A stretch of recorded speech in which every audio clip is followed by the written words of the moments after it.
Good evening. Was it evening? What is it? 3:34. Good afternoon, everyone. Minister Patricia here with this week's live. Hopefully bringing you a little encouragement for your day, for your week that's coming up, for life in general, all of the things. So I pray that you have been having a great Sunday, a great weekend, and that your mind is right to go into the next week. Whatever things that may be on your plate that you'll have to deal with, that you have the right mindset to go into those things. So today we're going to talk about surviving and thriving. That's the title of it. But that's the title because the real title was too long to put on there, I thought. And so the real title is what I learned during the pandemic from Governor Cuomo during the COVID crisis. So that's what we're going to talk about today. I mentioned it before and I said that I would teach on it, talk on it more at length at some other time. So now some other time, I reckon. So we're going to talk about that, and also let me see if I can make sure I got the right pronunciation because I get the name mixed up. Maslow's hierarchy of needs. So we're going to talk about that a bit, and that'll bring us to the whole surviving and thriving dealio. And yeah, so that's what we're going to talk about. And I said I get that mixed up, the Maslow's. I get it mixed up with Pavlov. Kind of looks a little bit the same. So those who know what I'm talking about there, Pavlov was the one who did the experiment with the dogs, and the dogs, he got the dogs to respond to certain chimes, to do certain things that way. So so kind of the slang of it, or if somebody says you're acting like Pavlov's dog or something, it's like, at a snap of a finger or chime, you do certain things. Like they can get you to do certain things. And it's good. We talked about last week about reprogramming our minds. And the biblical term is, just because I want to say that now, it's just going away. Renewing our minds. But we can do that the way Pavlov did with the dogs, and get ourselves on cue. So negative and positive connotations. So somebody can kind of come for you if they're saying, you're acting like Pavlov's dog, just responding at the snap of a finger. But in reprogramming our minds, renewing our minds, we can get some things on track in that same regard that will benefit our lives. So let me not ramble too much. The fall is coming. We're at the end of August, almost into September, almost Labor Day time. So the fall is coming, and that's a great time to set some goals, to work on some things. It's a good time to plan. It's a good time to try to finish off the year strong with whatever project or goal or something that you may have been working on that you'd like to see happen by the end of the year. And it's also a great time to think about next year and some things that you'll want to work on. And that may be the thing to do, like now the real overachievers are not going to like what I'm about to say, but it might be a good idea to think about next year and use this time to plan that. Think about some goals that you want to work on, some things you want to achieve. And then let the rest of this year just kind of ride out. You can do that. I'm doing a combination myself, I do believe. And I also think, so it's a good time to plot out next year and think ahead. It's a good time to shore up and get this year finished off well. But another thing to think about during this time, my suggestion is, if whatever you're going to work on, plans for next year, finish next year strong, what have you, do it in September and October, and let that be the time that you really focus on whatever it is you're focusing on. And then and then let the rest of the year ride out, because at the end of October, going into November, you get into the holiday season and you want to relax. You know, it's colder outside. You want to not be bothered with a whole bunch of stuff. Now, again, the overachievers, and I was born one, so they may not want to hear that. But the season that we're in, depending on what you're going through in life and where you are in life and all of the things, may determine that. So it's not a cop out or a failure if you need to take it easy a little bit, work hard for a minute, or work hard planning for next year, and then just chill.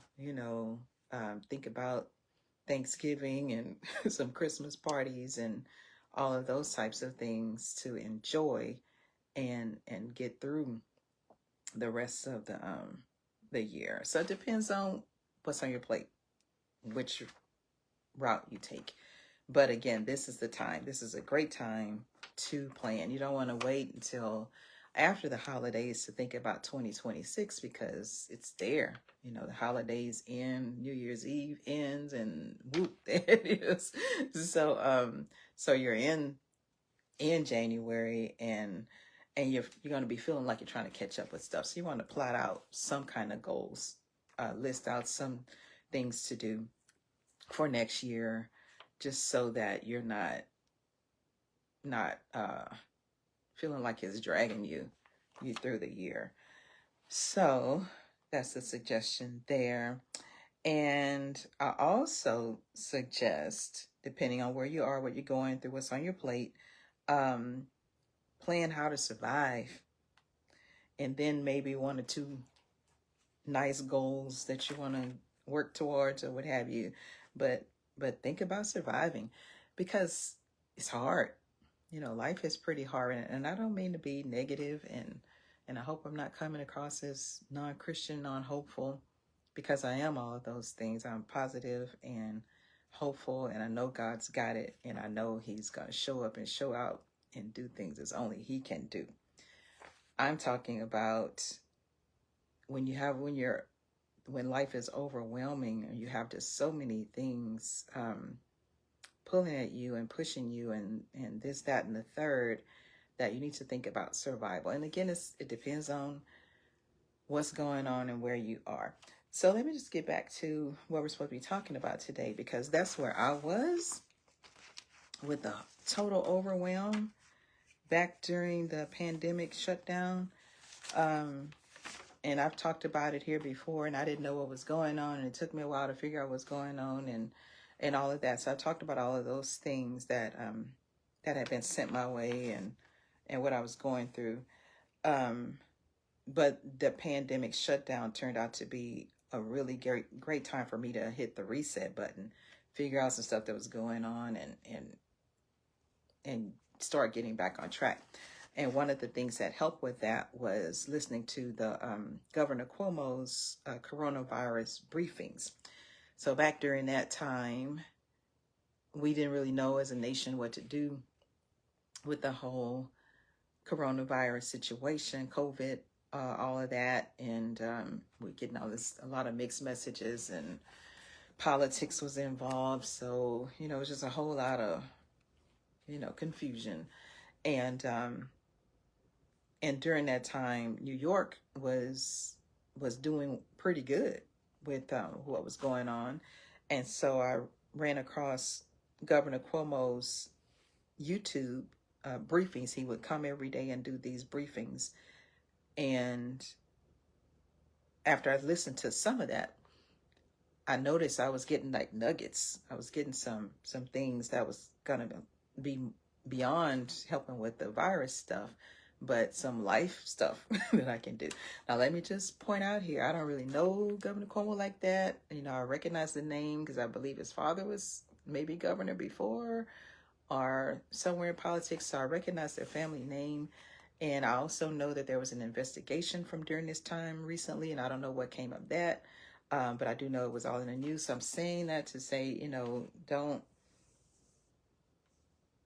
if this is not your cup of tea, if that's not somebody that you would listen to or anything like that, don't come against the message today, he was helpful to me. So like I said, I didn't really know him or anything like that. And really, I think a lot of stuff he went through with the investigations and the scandal and all of the stuff that happened after this was because he was such a voice of reason during that time. You know, I think he made some people mad, and they came for him. But I don't know any of that. I'm not that deep into it. So if I'm out here telling you about somebody that you're like, if you knew, you wouldn't be on here saying that, you know. You know, leave me be. I'm just trying to tell you what helped me, and it was the lessons that were in there that helped. So that's why I want to share a few of those today, because I started listening to that, and then I realized, hey, this is helpful. This might help me get out of this hellhole that I'm in right now. Life is just crazy, and you know, maybe this can help some things. So I went back and looked at some from previous days. Since it was on YouTube, you can go back and find it. So I went back to the beginning and just started listening to all of them and started taking notes.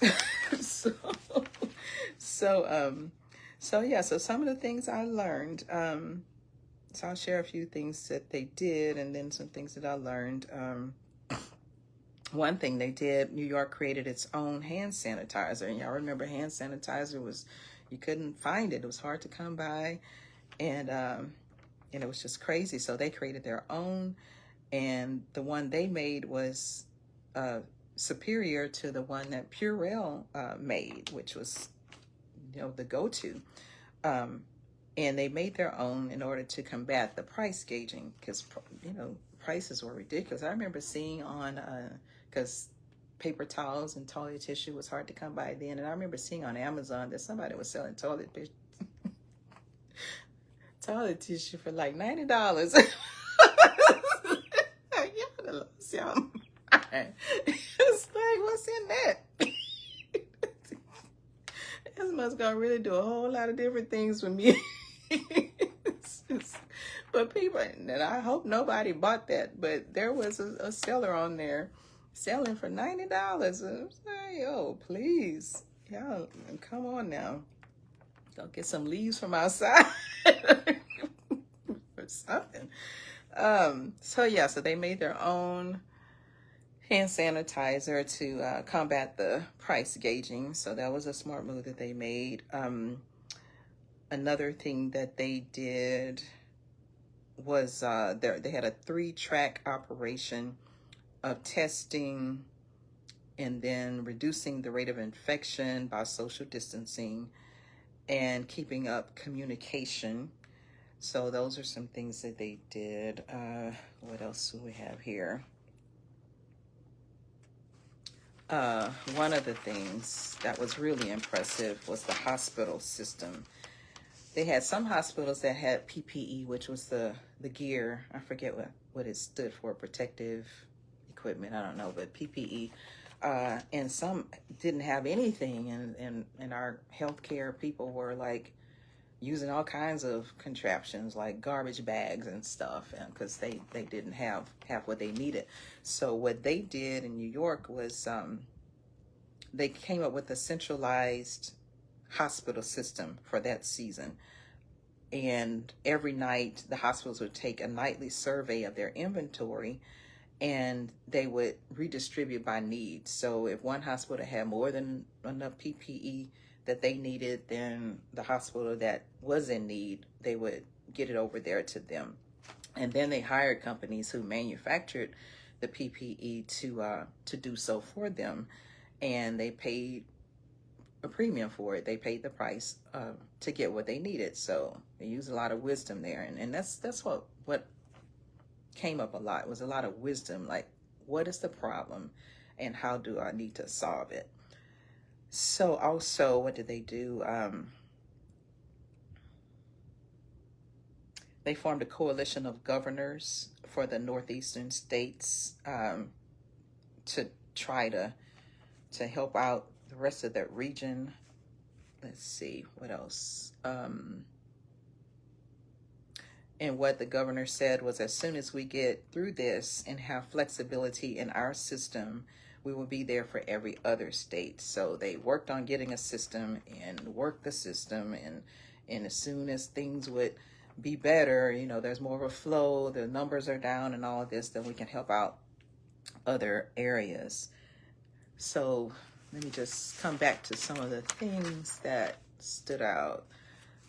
Like what I noticed was capacity. So they focused on having capacity and what they needed. And so I'm like, I need that in my life.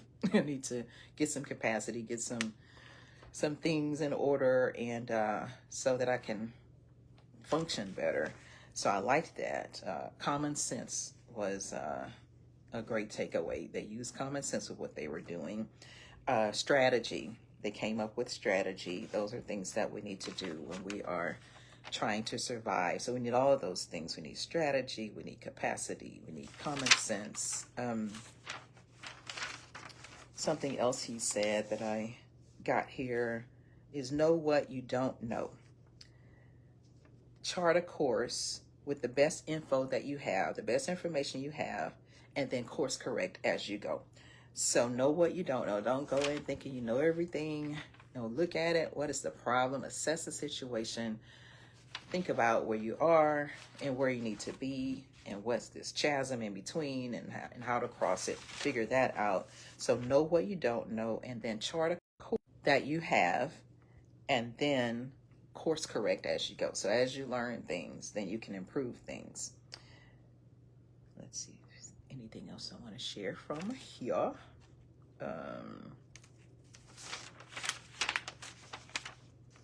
Yeah, he said also anticipate and get ahead of it. So you have problems, you have situations, anticipate.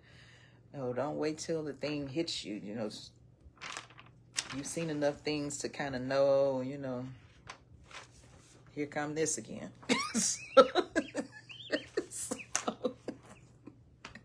So you can anticipate and get ahead of it and not react to it. So we want to live lives where we kind of just, no problems are going to come. So kind of anticipate some things and go to God for his wisdom to lead you and to tip you off to what may be coming along, so that you can be prepared for it and not be in a reaction mode all the time. So that's another great takeaway from that. And then I talked about Maslow's hierarchy of needs, and you can look this up, but maybe you can see a little bit of it here. Yeah, it's showing up pretty good there. So that's a good triangle of his needs, of the hierarchy of needs. And at the bottom, the base here. So we go from the base to the top. So the base is physiological needs, and those are food, water, warmth, and rest. And these are not an exclusive list, but you get the general idea. And then your physiological needs, you need to get them met. And then according to this hierarchy, then your safety needs will come next. Your needs for security and obviously safety. And then from there, your belongingness and love needs. So your relationships, your family relationships, friend relationships, and your significant other relationships. And then after that, there is esteem needs. So your prestige needs and feelings of accomplishment. And don't let anybody tell you that's not important, because that is. You need to feel like you matter and that you're doing something worthwhile on the earth. And then the top is self-actualization. And that means achieving one's full potential, including creative activities. So that's like the goal. Now here is what's interesting, is Maslow never put this in this triangle with this hierarchy. The marketing people did that to make the ideas more palatable and sellable, and when he came up with all of these things.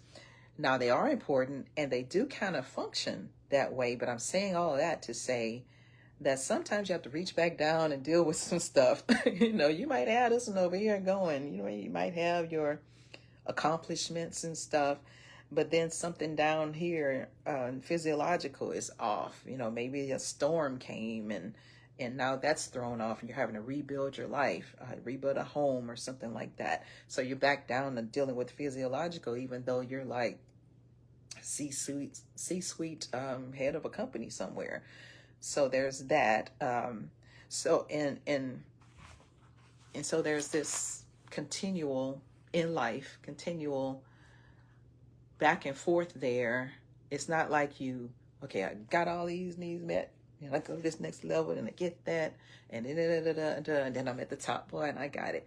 In some ways, yeah, but life is not linear like that, and are that simple.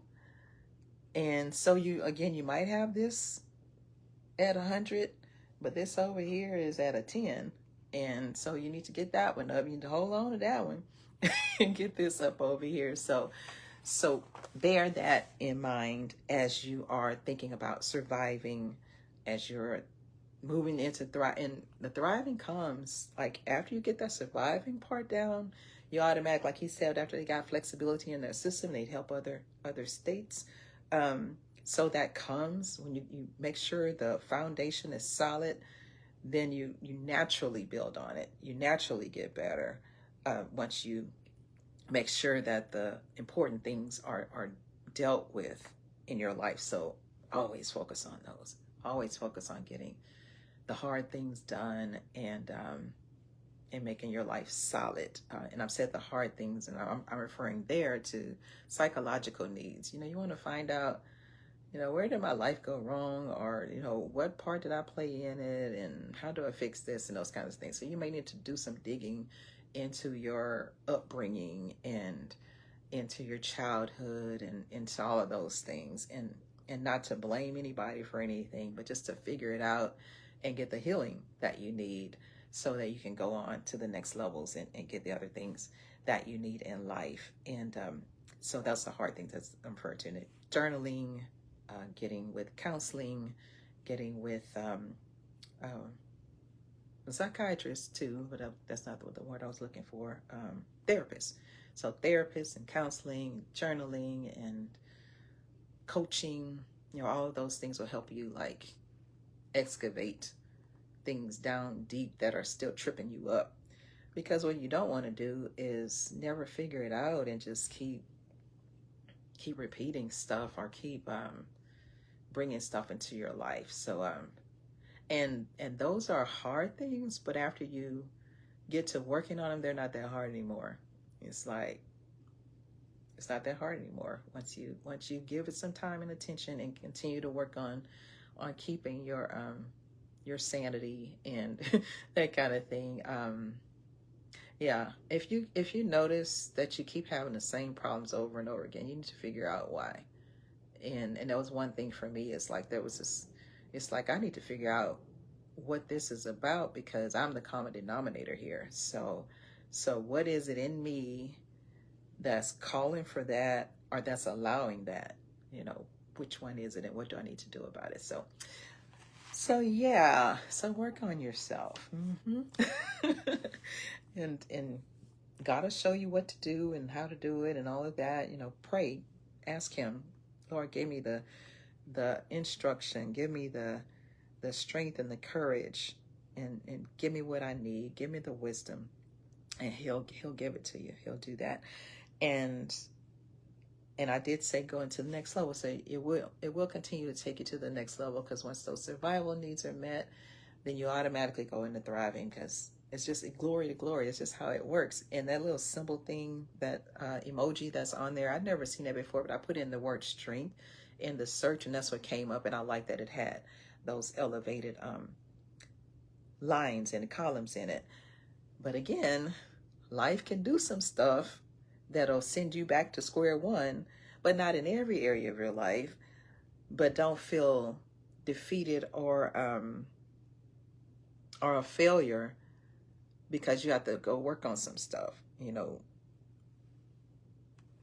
That's just how it is. And we keep growing and we keep getting better. So I hope that I haven't rambled too much. And I pray that you have gotten something from this. I always pray about what to come on here and talk about. And this is where God led me, what he led me to do.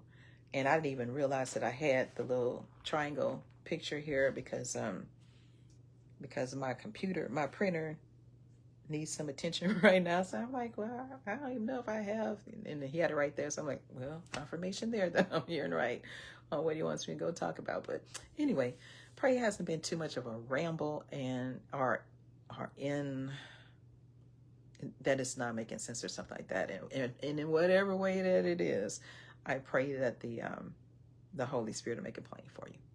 So y'all be blessed. It's time for me to eat something. So that could be part of this feeling of rambling part. But fortunately, my stomach hasn't been growling during this time. But yeah, I'm gonna go eat. So y'all have a wonderful rest of your Sunday and an awesome week, and survive, thrive, plan. Oh, one other thing I wanted to say, as far as goals or whatever, you don't have to be all lofty or in that kind of thing, but if I could make a suggestion, add a good habit. Like you know, you may not have these big whatevers, but try to work in a good habit and let that be your goal. I mean, let that be what you're doing in January. And that could be like drinking more water. That's, things like that that'll help your life in other areas. So yeah, and the reason I'm saying that is because when life does its thing and knocks you back to square one in whatever area that you're in that square one, that habit will be there holding its space and holding you down. Let's say, for instance, you've added water, drinking water, and let's say something happens and you're in the emergency room with family members or something. And you don't really know what's gonna happen. Maybe they're in some catastrophic type accident and now you're all in the hospital trying to figure it out, but you've made water such a habit that you're in the emergency room, what do you call that, waiting area with your water, your bottle of water, you're drinking it, and what is that doing is lubricating your body, because our bodies need water, our organs need water, and it's helping your skin and all of this other stuff too. So so get your good habit in place so that whenever something tries to come knock you off, your habit will be there undergird you. Yeah. Praise God. He helped me. He explained it to me just in that second, gave me the word I needed. So y'all be blessed. I'm out. See you next time. Have a wonderful week. I cover it in the blood. Bye-bye.